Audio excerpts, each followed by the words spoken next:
Hello there, people of the internet. We're back again with another hot take topic discussion video.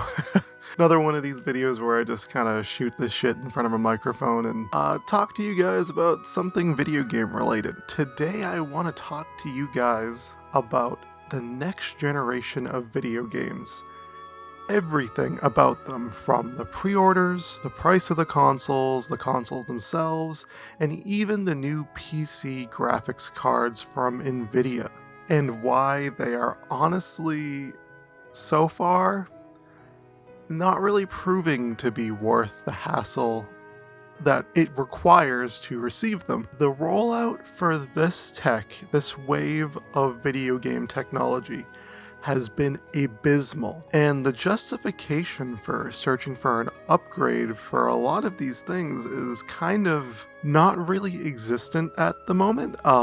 It's very difficult to sum it up concisely, but the best way I can say is that everything about it, from being able to secure pre-orders of this hardware to the software justification to just anything, has made it really apparent to at least me that right now it's just not worth it to get into the next generation of video games. Now, I guess we'll start first by talking about the PlayStation 5, since it's kind of the forefront right now for how horrible this next generation of gaming is kind of appearing to be at first. And, the most recent topic has been how Sony and retailers have botched the pre-order release time of the PS5. One of the heads of PlayStation Network came out in July and talked with Jeff Keighley about how we would get ample time to pre-order the new game system, the PlayStation 5. It wouldn't be on a moment's notice. We would know what we're getting into, and lo and behold, it was a moment's notice. We didn't know what we were getting into. We were actually promised a specific day, and they dropped it early. Now, I've seen a lot of justification for why Sony did this, and I think it's a really ridiculous justification. People are saying, well, if they had a scheduled day and time, no one would have been able to get the systems because scalpers would have set up bots on websites and then resold them instantly. They did that anyway. The scalpers decided they were going to not follow the rules and pretty much did that anyway. And on top of that, it just made it frustrating for people who, were blindsided by it and may have been busy at the time. I was working when Walmart and Best Buy and GameStop all announced pre-orders for the PS5, so I couldn't secure one, I couldn't get one. And that genuinely frustrates me because I was someone who, I really wanted to be first in line at first to get one of these new systems. I had notifications set up. I figured I would easily be able to get one, or at least, within a reasonable amount of time from when it was announced, but not in the slightest. I was on Best Buy's website for about 3 hours that night trying to just push it through my shopping cart, but they wouldn't take my money, which sucks horribly. And I think that was the case for a lot of people. Websites crashing, mass hysteria, cats and dogs living together. It just wasn't fun. It sucks, but it's also kind of reflective of the ecosystem of, the digital marketplace time period that we live in. This, along with the new Nvidia graphics cards, the GTX 380, were complete disasters. The launch for those graphics cards, it sold out within a minute. And then there were endless listings on eBay, reselling it for 2 to 4 times the price. And that's just really sad, but part of it isn't the fault of Nvidia, it isn't the fault of Sony and these major retailers, though it partially is. It's, the websites that allow for the reselling of these products, sites like eBay, Amazon, any site that allows for, any individual to just go on and start reselling things. They shouldn't allow that to happen. If a new piece of technology or an item is just released within a day, we shouldn't be able to relist it and mark it up for 3 times the price. And even still, it shouldn't even be possible for people to do that with pre-orders. That's not even a guaranteed product. and people are relisting them and selling the pre-orders for PlayStation 5s. It doesn't make sense. eBay as a website, as the forefront of this type of thing, should not allow this to happen. It should honestly kind of be considered illegal as well, but that's getting into a whole nother discussion. It's creating artificial scarcity, and it's essentially the equivalent of like you're lining up outside of a store and a dude gets a semi-truck and backs it into the front door so that no one else can come in. And as soon as the doors open, he grabs everything and is like, all right, I can sell you this for 3 times the price. Like, that's not how businesses and marketplaces should work. It should be supply and demand based on people who actually want and need the product. It shouldn't be, one dude or a handful of people with a bunch of bots reselling it for extremely exorbitant prices. These online retailers and companies that release this technology need to have better security measures in place to prevent these bots from just scooping up all of the new technology and pre-orders immediately. Because I can guarantee you, it's not the 22nd as I'm releasing this video, but I can guarantee you that the Xbox Series X and S are going to have a very similar issue, if not the same exact issue. Like, within the first couple hours, those consoles are going to sell out instantly, and they're going to be resold on eBay for like 3 times the price. And it's an unfortunate reality, but the thing is, there are ways you can prevent this, whether it's having increased security measures, having the retailers or the companies force people to sign up and screen for access to the pre-orders so that we can guarantee that every individual who is going to purchase this item is a legitimate individual. I think Sony kind of tried to do it with their website, where you put in your email address and they screened you based on, your activity with PlayStation Network and the PlayStation brand, and then they would email you or notify you about if you're eligible for a pre-order, but something that just confirms that you're a human being who is attempting to purchase this item versus, just everyone rushing at the same moment on a website to try to guarantee a pre-order of a copy of something. There has to be a way to mitigate this type of behavior, because it's honestly gotten out of control. And I know we're in a new time period. I know the last console, life cycle, the last console release really didn't have this type of issue because this type of marketplace didn't exist. People were still going outside, lining up in front of stores to pre-order things. They weren't going on to online retailers with bots. And there also wasn't a, scarcity caused by manufacturing because of a global pandemic. Understandably, there would have been a lower amount of consoles anyway because of the current state of the world.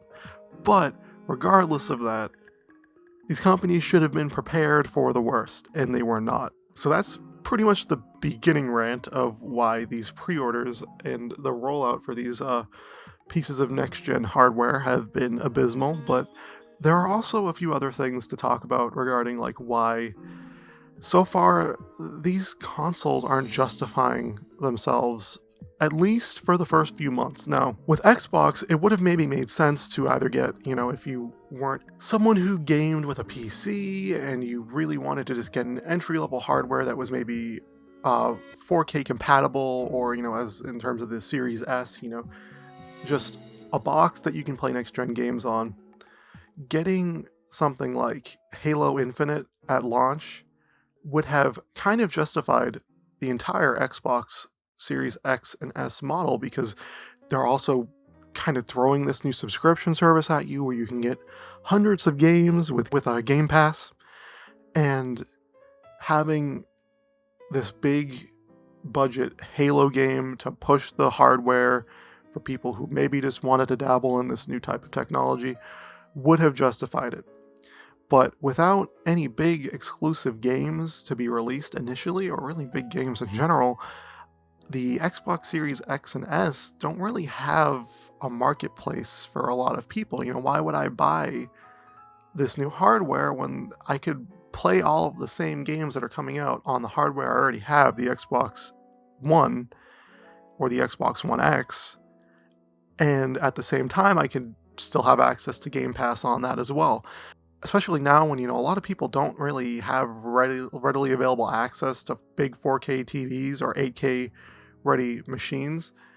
And even if you do, the current hardware we have, the PS4 Pro, the Xbox Series X, they are fully capable of playing games in 4K. You know, we don't need this new hardware unless there are exclusive games, and they aren't developing games for the old hardware anymore, which they're developing games for the old hardware still. Even with the PlayStation 5, initially we thought games like Demon Souls, Spider-Man, Spider-Man Miles Morales, and other exclusive games were only going to be on PS5. It turns out these games are also coming to PS4 as well, and some of them are even coming to PC. I think Demon Souls is coming to PC. Even Horizon Forbidden West, which is coming out sometime next year, is also coming to PS4, which at that point, it makes me wonder, okay, aside from, ray tracing and looking at realistic puddles on the ground, and maybe some 120 FPS performance, I don't see a reason to buy the console. There's especially with how things are going with the rollout of the hardware and even the software now too.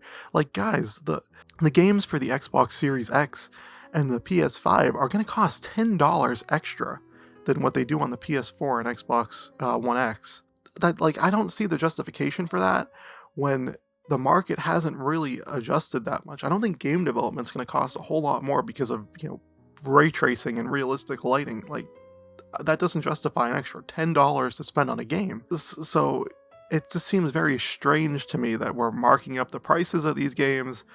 Everything's getting more expensive, from the controllers and the hardware to the software. The launch lineup of games isn't going to justify the initial purchase of the console.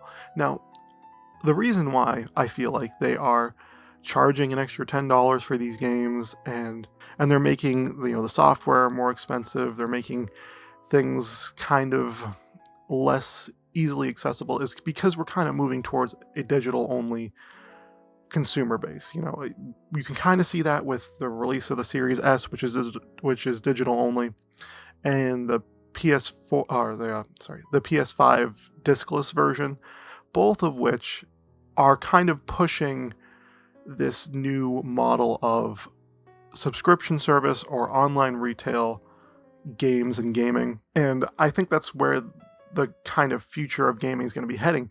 They want you to not pay for the physical retail games anymore, because why would you spend $70 on this game?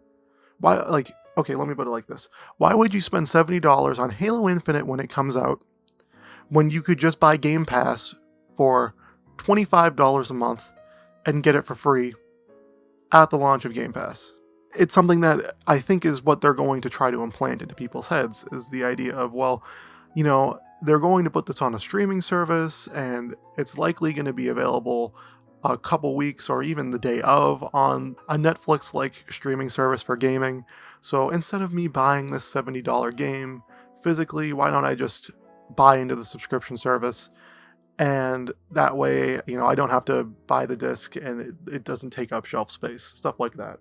And as I mentioned before, the software does not exist for this yet. Sure, with the PlayStation Plus collection, you can play a bunch of PS4 games on your PS5. For the Xbox Game Pass, you can play a bunch of, games from all the Xbox generations. That's pretty cool, but you can already do that with the current hardware. You can already play all the PS4 games on your PS4, or you could already play all of the Xbox 360, and Xbox One games on your Xbox One. You don't need the new hardware to do that. And there's really little justification other than, 4K upscaling. Woohoo. So this is a word to the wise here for many people who are looking to get into this next console generation of gaming. Don't do it yet.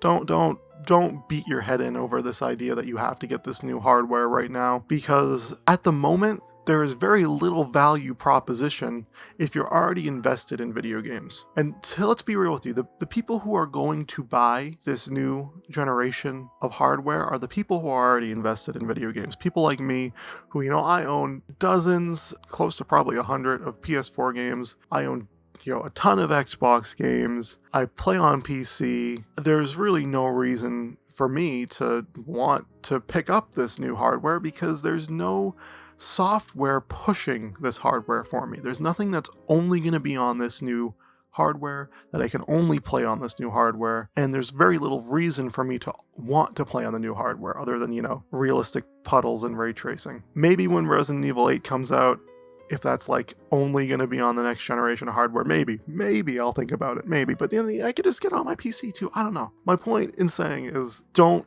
buy into this right now. Wait until something that really strikes your fancy comes out for this new generation of gaming before you decide to invest money into it. And don't feel like you need to be the first one to line up for these new consoles, because really the companies aren't doing a good job of justifying why you should buy them at this moment in time. Okay, that's pretty much my rant. Okay, thank you guys for watching. Appreciate you sticking around, and I will see you in the next one.